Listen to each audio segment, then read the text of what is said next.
The big panel is in the other bay, curing. I poured it about 3-4 hours ago.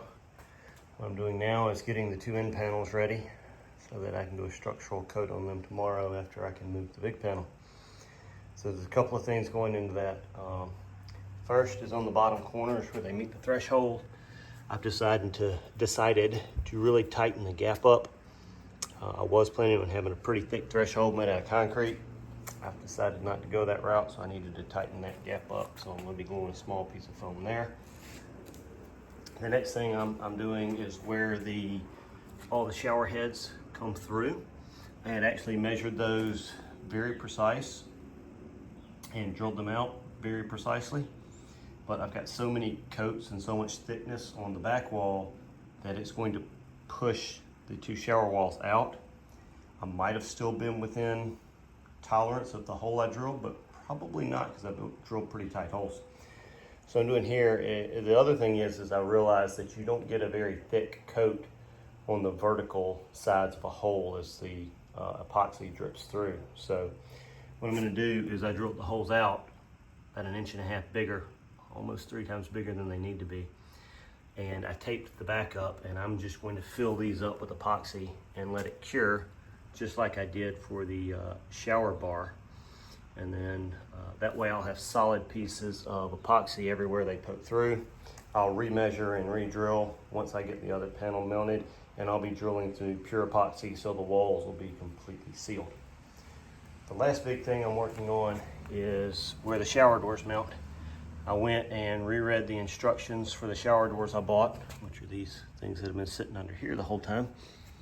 And it actually only mounts to the wall at one point, and that is the rod at the top. So I only need to reinforce about 2 square inches. But since I don't want to try and nail exactly where those 2 square inches are, I'm reinforcing about 36 square inches.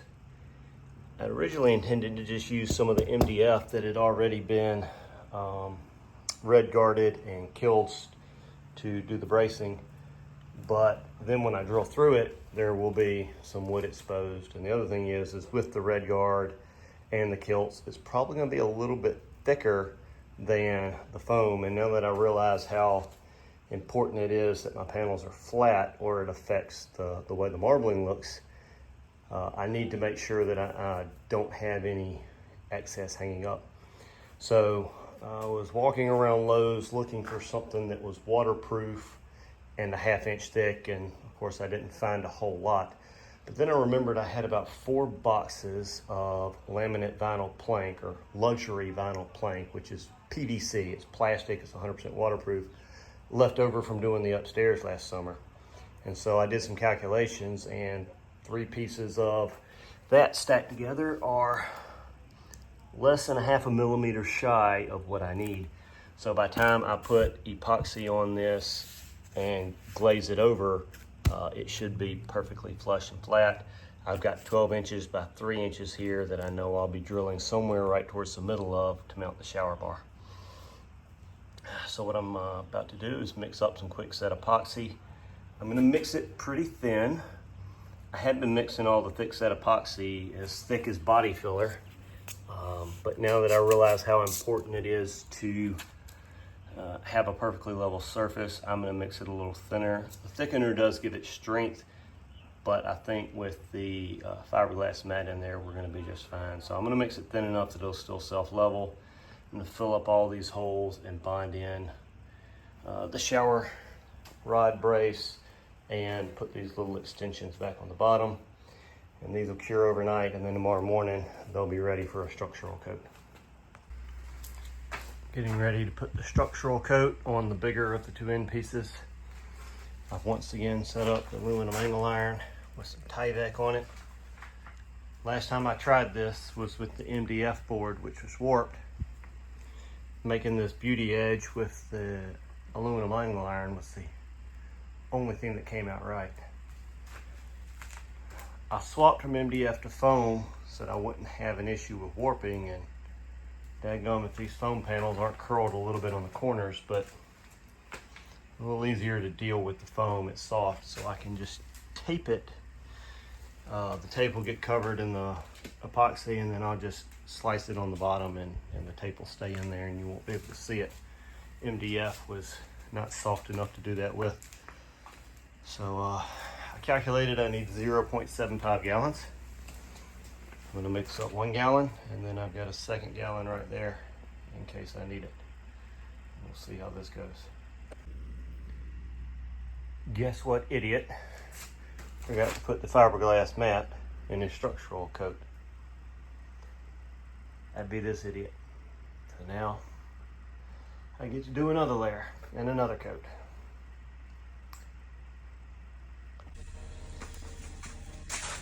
So I did have some issues with the fiberglass mat bubbling.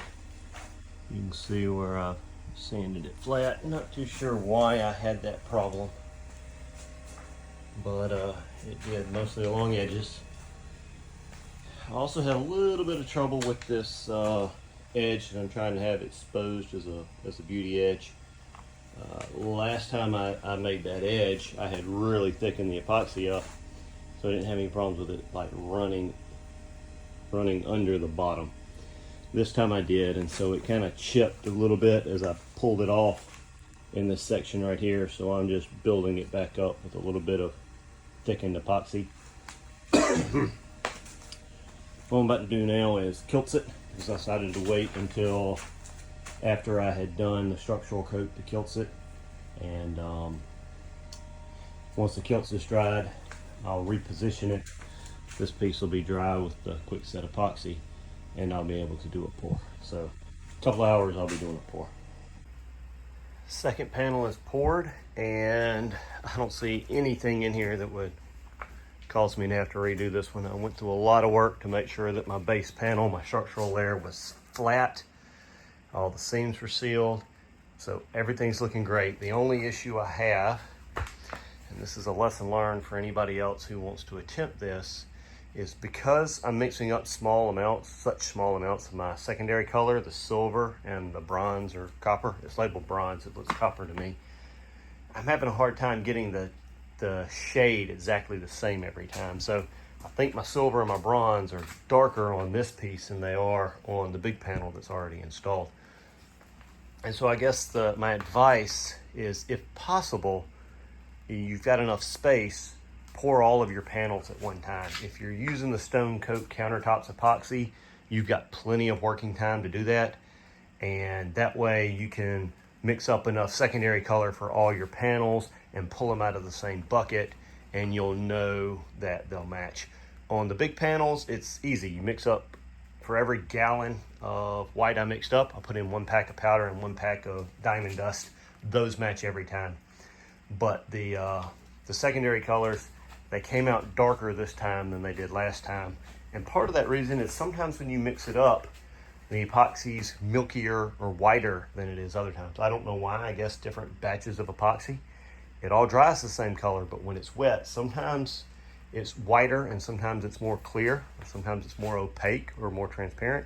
And so it makes it almost impossible to eyeball your secondary shades. I think it's going to look fine. I don't think it's enough different that it's going to look bad, but if I had enough room and I was doing it over again, I would definitely pour all of my panels at one time. I continue to have issues with this 1/2-inch foam not wanting to lay flat at all. I didn't have any problems with the 1 inch, and if I could, I would have loved to have used 1 inch for all my panels, but I needed a 1/2 inch on the end with the window, and so I decided to do 1/2 inch on both ends, so my plumbing depths were the same everywhere.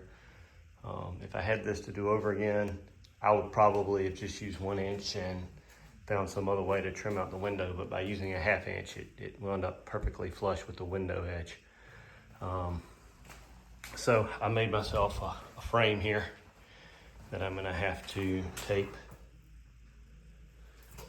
the foam to so it'll lay flat, because this piece is incredibly curved. I left it in the driveway in 106-degree heat yesterday with those old UPS batteries sitting on it, weighing it down, holding it perfectly flat, and it didn't help at all. As soon as I brought it inside, or as soon as I pulled the batteries off, it curled back up. So I'm just gonna have to epoxy it into place. Well, I've forgotten to take a few videos because I've been frantically working. But one of the things I really try to do is to make sure anybody who watches my videos sees all my mistakes and learns probably more what not to do than what to do when they're doing a project I'm doing. I've joked that my car channel should be about how not to do fiberglass bodywork. I think I figured out what's going on, why I'm having so many problems with my panels not being flat. So this was the second end piece I did not forget to put the fiberglass mat in it this time. You saw in the last clip that I built a 2x4 frame under it to kind of hold it in place while I poured it. And that panel came out massively uneven with huge bubbles in it. And at first I thought it was because, like on the last panel, the fiberglass mat had lifted, but I finally realized that's not what is going on.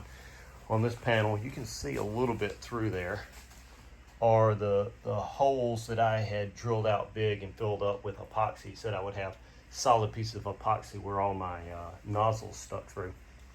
And where I had sanded those flat, I was using the DA sander. I had actually sanded around them a little bit lower than the disc itself, just the way the DA would kind of rock on the hard epoxy and sand the soft foam around it. And so around each one of those, it was actually low. But when this panel finished curing, those spots were high. I had a donut everywhere I had one of those where it was high. And then down here on this end, I had a massive bulge right here that I thought was because the fiberglass mat had lifted, but I actually realized that was because my 2x4 frame that I had built for holding this allowed this end to sag under the weight of the epoxy. And so everywhere it was low when I poured it, it became high when it cured. And I think what I figured out is going on is that the quick set epoxy, it spans as it cures, as opposed to the regular epoxy. So it's not really self-leveling. If you pour your quick set on a perfectly flat surface, then it's the same depth and it expands at the same rate and it seems flat when you're done. But if you pour it on an uneven surface, the parts that are lower, it's going to self-level when you pour it, but then as it cures, there's more material there at the low spots and it expands more than the high spots where there's less material. And so that's where you wind up with all the bubbles and bulges. So I'm going to do a whole lessons learned video at the end of this, but kind of my point right now in this video is don't use the quick set epoxy unless you have a perfectly flat surface. If you don't have a flat surface, pour some regular epoxy, let it self-level, then you can come back with a quick set if you need to. If I was doing this project over again, I would only use the quick set for basically glue, for gluing things together. I would use the regular epoxy for the structural layer and the beauty coat. It would take an extra 16 hours per panel to let the structural coat cure, but way less sanding, things will always be flat. And basically what I've done right now is I've put another coat of just clear regular epoxy on here, letting it self-level so that I'll have a flat surface that I can then come back with my beauty coat on. So I didn't have to. You don't need to pop the bubbles in the structural layer, but I did pop all the bubbles out just so that I could look at it and be sure it was flat, because the bubbles tend to group together and look like veins, and sometimes it can make it look high or low. So popped all the bubbles. This one's almost perfectly flat. I've got a little spot here, a little spot down there. I'll sand those when this is cured, and then I'll be able to do the beauty coat on it. I'm getting ready to install the big panel. I just went through and used a multi-tool and a sander to smooth off the back edge. And now for the big reveal. It should fit because it was glued together in place. I take it in there and put it back and make sure that all the epoxy I've added doesn't affect the fit too much.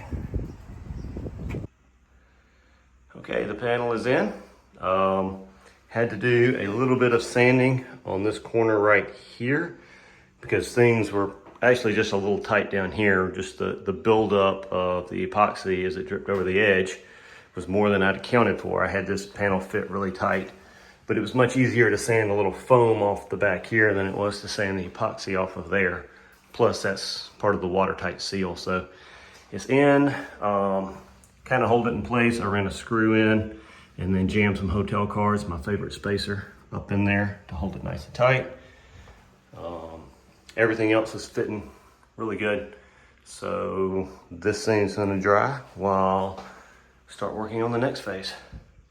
Getting ready to install the end panels, and I just drilled all the holes for the shower heads. And you can see where I had made solid epoxy pumps. And so, very happy with that. It's a perfectly clean, smooth, waterproof finish. Mounting the shower bar, I made 2 solid pucks of epoxy, and I've got these I can't get it to focus, these nuts that are made to go in from the back side and grab.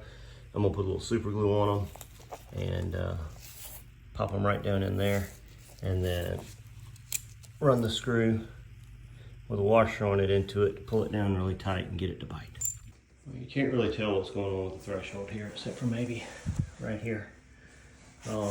This is a piece of luxury vinyl plank scraps that I've used for several things on this project. That's basically just a spacer. And then I use the same material on the sides, and it's just painted to match the floor and glued together. And right now it's clamped in so the silicone can dry.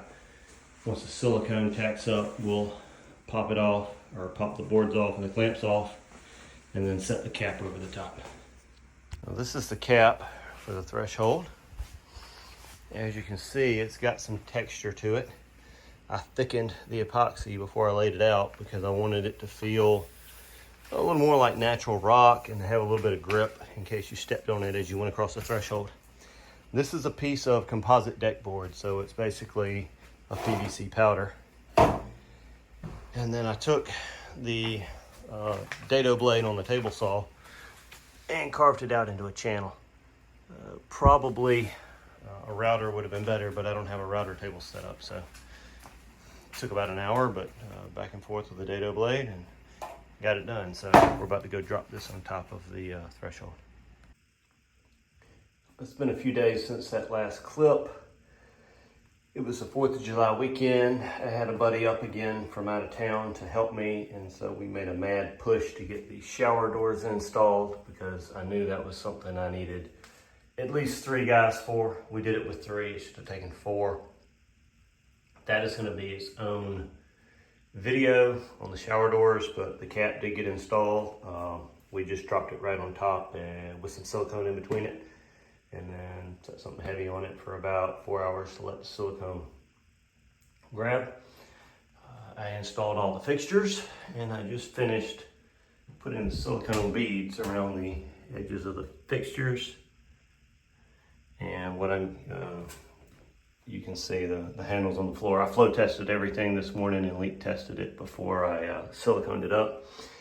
And what I'm getting ready to do now is the final step of installing the panels, which is I'm going to mix up some epoxy with some thickener and some color in it. And then I'm going to epoxy that edge, and then I'm also going to go ahead and seal it to the window to make sure, that that is a very watertight seal right there. It should be fine if it's not.